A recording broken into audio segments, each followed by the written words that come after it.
All right, everybody. I've started the recording. This is Sue Lynn Jones with the Nevada State Library, and welcome to the 2019 LSTA Grant Project Management webinar, also known as the Paperwork webinar.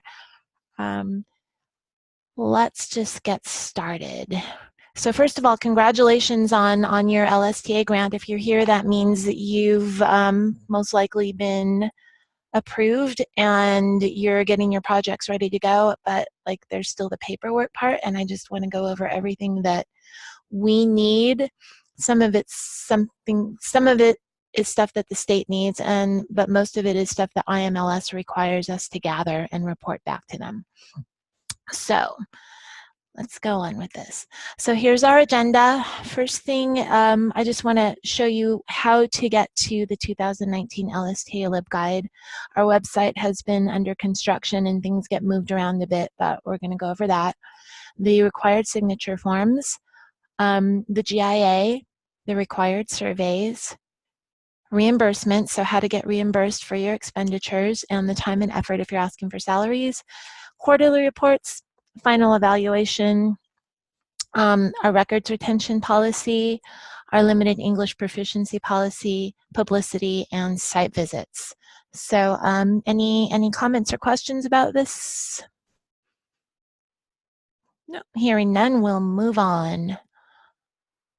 Okay, so the first thing is how do you get to all of the information on our website that's related to 2019 LSTA grants? And I've kind of done screenshots. This is how our website looks right now. As I said, it's a work in progress, but you go to library and then library development. Under library development, you'll click LSTA.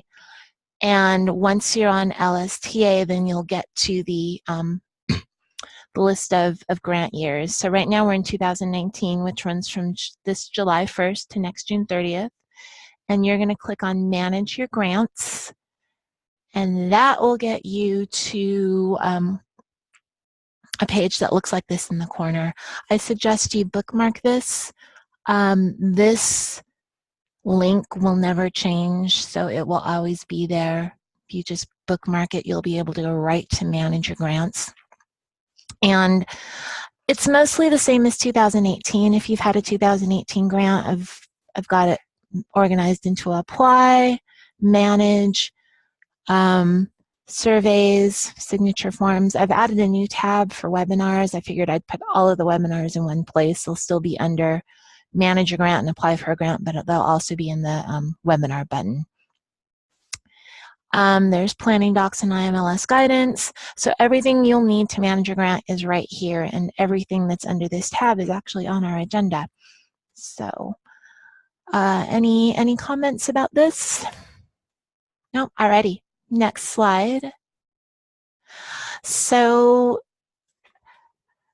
before we can really do anything, before we can start, we need your certifications. And these are forms that the federal government, IMLS, requires of us, the state library. It's required to take this federal money and use it to advance library priorities. And so when we subgrant it out, we also require that you submit the same forms. I can, let's see, I hope you can see that. This is the paperwork checklist. It's just certifications, debarment and suspension, drug-free workplace, trafficking in persons, lobbying, additional certifications, non-construction, you're not allowed to construct anything with this money. If you're a public or school library, you have to certify that if you buy any equipment, you're SIPA compliant. I'm sorry, any internet accessible equipment, you're SIPA compliant. And then the state asks us to do a risk assessment to see how much project monitoring that we would need to do with you.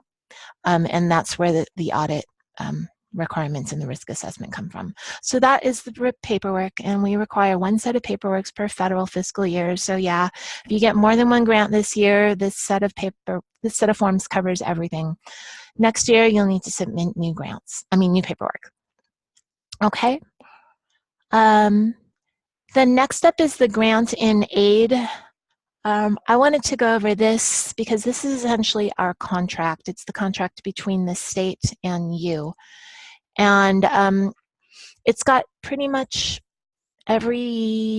it's got everything lined out here. So this is the first page. I've color-coded it. Library information. So this is you. So when you get your grant and aid from me, please look and make sure everything is accurate, right? So there's the library information, your DUNS number, the grant number. So people often ask me what their grant number is, and it'll be right there in that sort of brown box.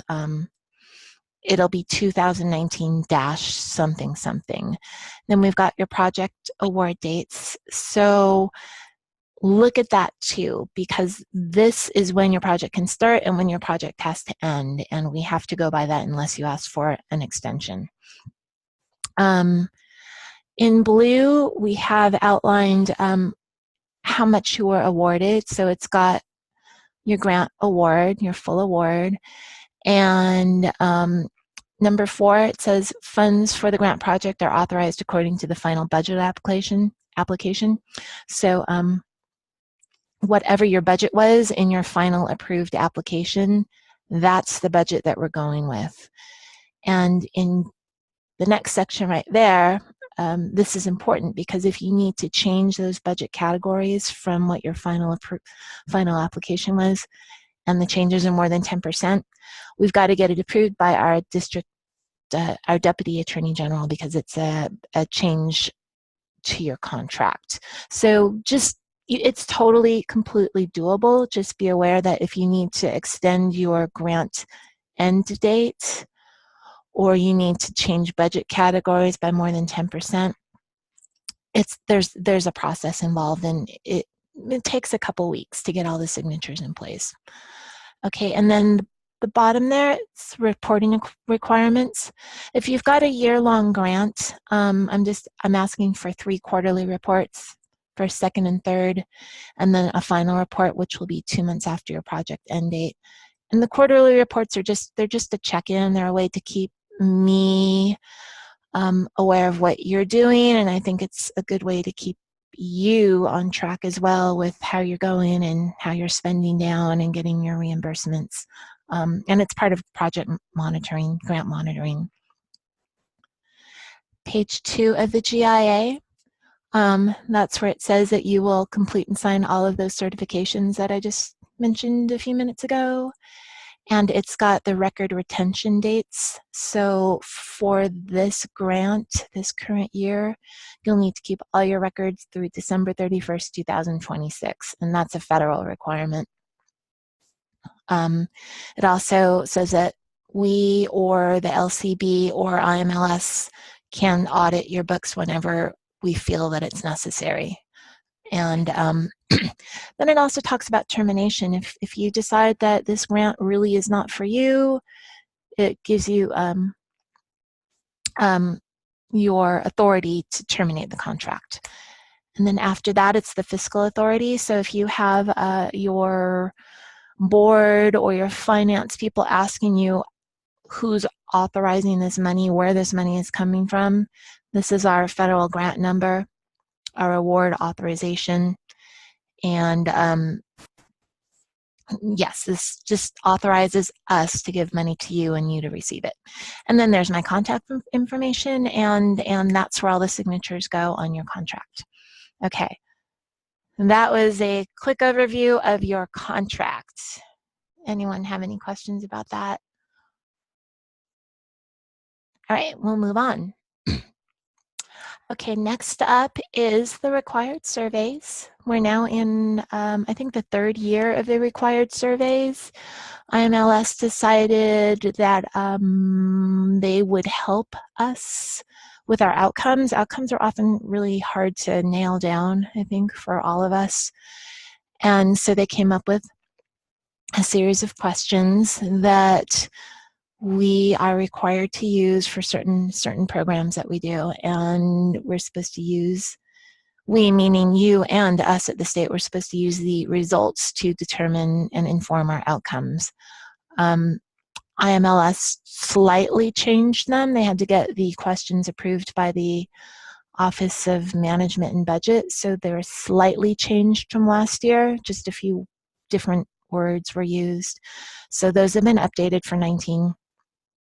And again, we'd like you to deploy these. If you don't get 100% return, that's acceptable. That's totally fine, but we'd just like you to do your best. And IMLS also understands that no one's going to get 100% compliance, but they're just going to look and see if we're at least trying. All right. So this is when and how to survey. So if you do any kind of instructional program for library staff or for the public, then you do a survey. And this webinar right now would be considered an instructional program. So I'm going to ask you to do a survey at the very end. You're going to tell me, hopefully, what worked for you, what didn't, what you need to know, all that. And then I do look at it, and I will try and do better or add things based on your feedback. So yeah, instructional programs for the public. If you acquire any content for the benefit of your coworkers, your library, and the staff, please have your staff fill out surveys. If you create any content for the benefit of your coworkers and staff, or if you do any plans, do a survey. Okay, and right up there is the direct permalink to the surveys. I've also modified them a bit based on your feedback. I was told that I had created templates that were backwards, that the stars, the 5 stars should come first and the 1 star should come last, or maybe it was vice versa. So I've modified them and put them the way that I was advised, like strongly disagree is last or first. Anyway, so they're modified, and keep in mind you can modify the look of the surveys. You can change anything you want, just don't change the questions, and keep the scale the same, 1 to 5, that sort of thing. Okay. Any questions about the surveys? If you've done surveys, I thank you for them, and I think they're beneficial, actually. All right, so next up is reimbursement. You've gotten a grant. In Nevada, we are reimbursement only. Other states aren't, but we are, and that's a state thing. So we are reimbursement only, and we at the state require certain things. So those are invoices. So we want the invoice or the receipt for what you bought, and then we want the proof that you've actually paid those invoices. I know some people think that's overkill, but that's what the state requires. It's not enough to show that you've bought the thing. We want to know that you've actually indeed paid for it. And that is based, I think, on misunderstandings where subgrantees thought that we were going to pay the invoices. So anyway, we need invoices and proof of payment. If you're asking for salaries, if you're asking for LSTA to fund salaries and wages, we absolutely need a time and effort form, and that's a federal requirement. It's federal timekeeping.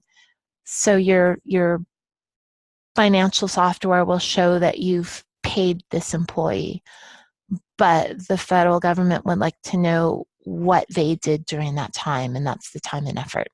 So you just fill it in based on the job description. You know, the person does this, and they did it for this many hours, and this was their salary. Submit that with your request for reimbursement, and the time and effort has to match.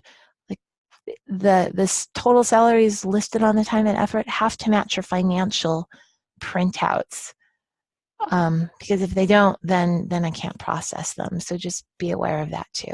Okay, and then match is something that you will also report on your request for reimbursement. If your match is salary, we suggest that you fill a time and effort form out for that. I'm going to show you what the form looks like right now. So budget categories, that's the categories from the application. We've got wages and salaries, travel,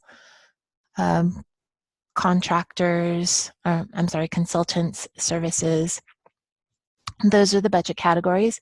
Then you put your vendor payee, the description, so Baker and Taylor, early literacy books, the invoice number, and the amount to reimburse, and then you'll attach all the backup. This is an Excel document. It is, let me go back.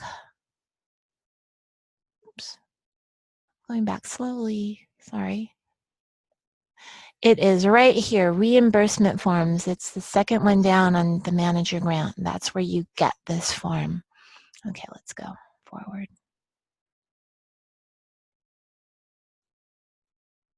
Okay, it should auto-calculate. There should be a formula that everything you plug in will just auto-calculate. If it doesn't, please let me know so I can fix it.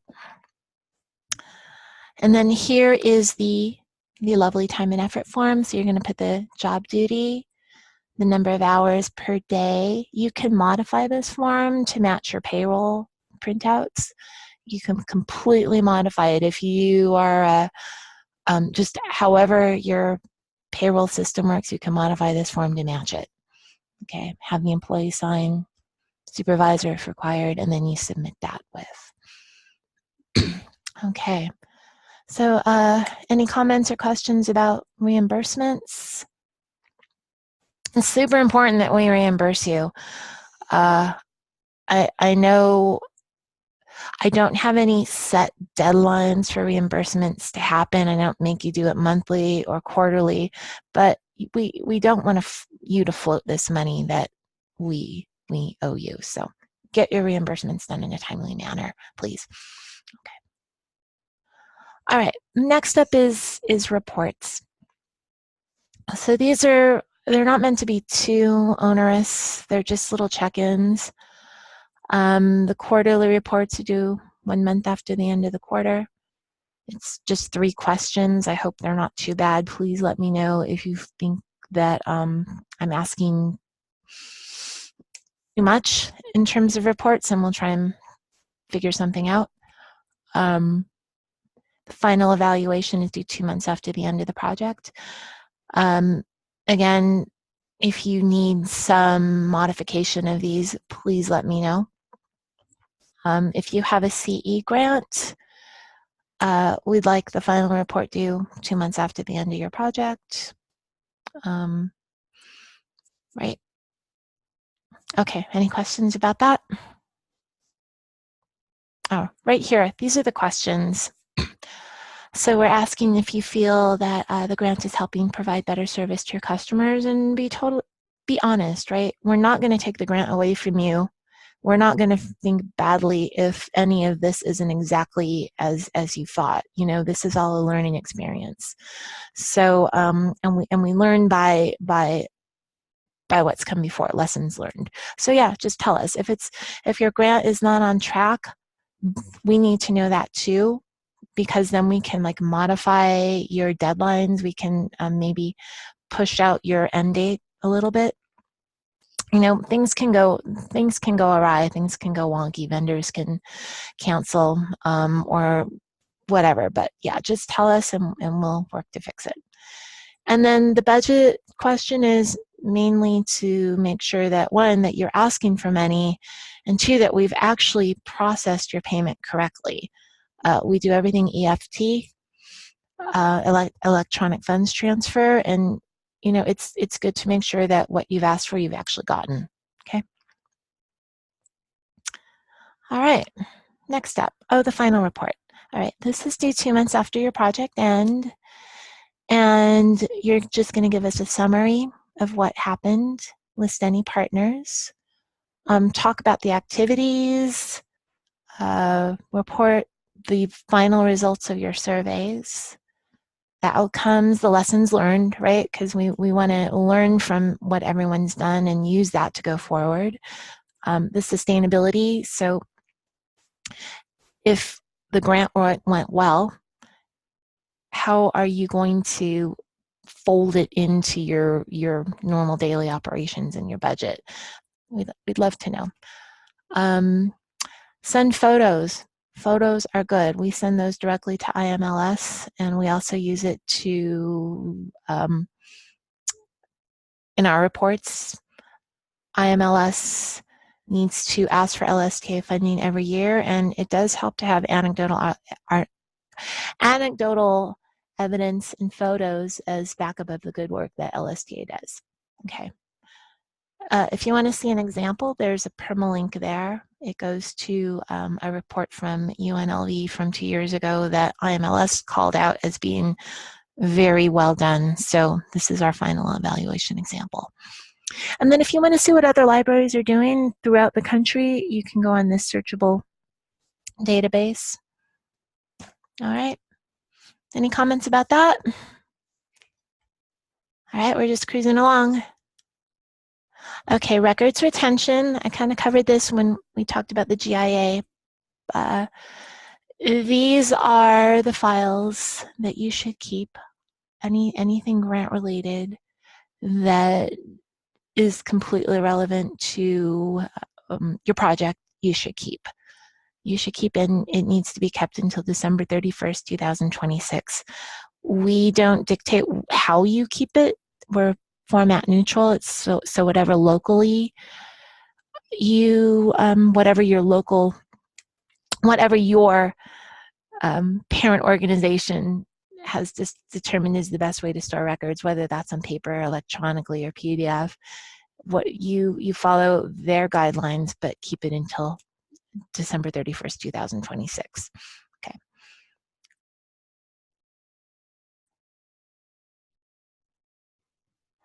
And then we have some IMLS guidance. So if you're ever confused about anything, what's allowable, program income, if you want to know about Title IX or ADA compliance or ebook lending, IMLS has prepared a series of tip sheets. Like, you can always ask me, totally ask me, but I know some people prefer to go find things on their own. So this is where all of our IMLS guidance is. We also were required to have a state-specific limited English proficiency policy, and so that's there as well. And it just says if you have enough people who need something translated, then you must take reasonable steps to provide them access. And if you have any questions, let me know about that, because we're all just working this out together. Okay. And then next up is publicity. So publicity is very, very important. IMLS has told us all that, yes, data is good, but stories are now even better. So the easiest way to tell your stories is through social media tagging. If you're using social media to promote your LSTA programs, tag IMLS, like at them, tag them. And it's right there, IMLS grant. Facebook is at Institute of Museum and Library Services. All of this is listed on the LibGuide as well. So if you don't have to take a screenshot of this, but it's super important to tell your stories and share your stories at the federal level, or with the federal government. Same with us. If you ever want to invite the state librarian or one of us to help to one of your events, do, and we will do our best to show up. There's Todd Coldgrove, who is our state librarian, and Tammy Westergaard, who is our deputy state librarian.